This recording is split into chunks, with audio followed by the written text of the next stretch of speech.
जिस तरीके से भाषा का इस्तेमाल कर रही है उस समय समझता हूँ उसको कुछ पता नहीं है, उसका नॉलेज बहुत पुअर है। कल ये पहला प्रधानमंत्री जो है सुभाष चंद्र बोस रहा है, ये भी उन्होंने कहा आज़ादी जो है 2014 के बाद आई है, उससे पहले भीख मांगी है। और दूसरी तरफ कहती है कि मेरे परदादा जो है फ्रीडम फाइटर रहे हैं, जेलों के अंदर रहे हैं, और उनको ये नहीं पता भी आज़ादी किस तरीके से लोग मिली है, कांग्रेस पार्टी की कुर्बानियों से मिली है, अंग्रेज़ों की काली कोठरियों में बिता करके मिली है, अंग्रेज़ों के फांसी के फंदे पर मिली है, उस पर मिली है।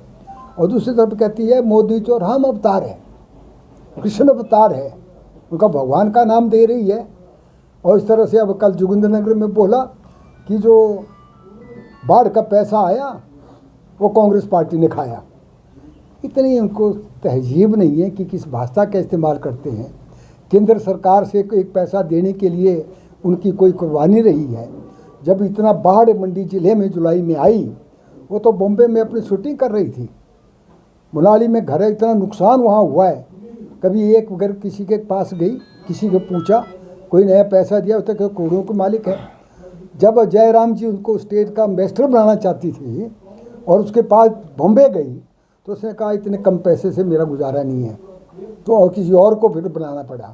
तो इस तरह से हिमाचल के प्रति उसका क्या है। और उसने ये भी कहा हिमाचल में मेरा कोई घर नहीं है, मैंने अपनी कमाई से जो है बॉम्बे में घर बनाया है, बॉम्बे में ही मेरा घर है, हिमाचल से मेरा कोई ताल्लुकात नहीं है।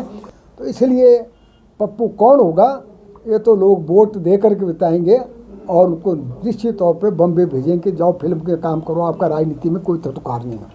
कांग्रेस पार्टी ने श्री विक्रमादित्य सिंह जी को, जो युवा चेहरा है, युवा कांग्रेस का चुना हुआ अध्यक्ष भी रहा है और दूसरी बार विधायक बना है, मंत्री बना है और अपना विभाग सुचारू रूप से चलाया है। और नौजवानों में बहुत अच्छी उनकी छवि है और नौजवानों में बहुत हौसला बड़ा है।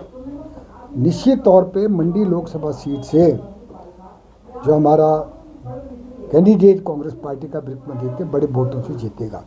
जो हमारा मैनिफेस्टो अखिल भारतीय कांग्रेस कमेटी के लाया है उसको जन जन तक पहुँचाएंगे और निश्चित तौर पर यहाँ हिमाचल प्रदेश में हम 4 सीटें कांग्रेस पार्टी की जीतेंगे।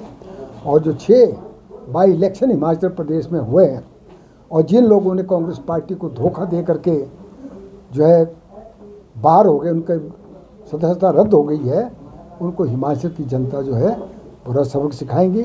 6 की 6 सीटें भी हम जो है उपचुनाव में जीतेंगे और हमारी संख्या फिर 40 पहुंच जाएगी। हमारी सरकार पूरे 5 साल चलेगी, इसमें कोई किसी को शक नहीं होना चाहिए।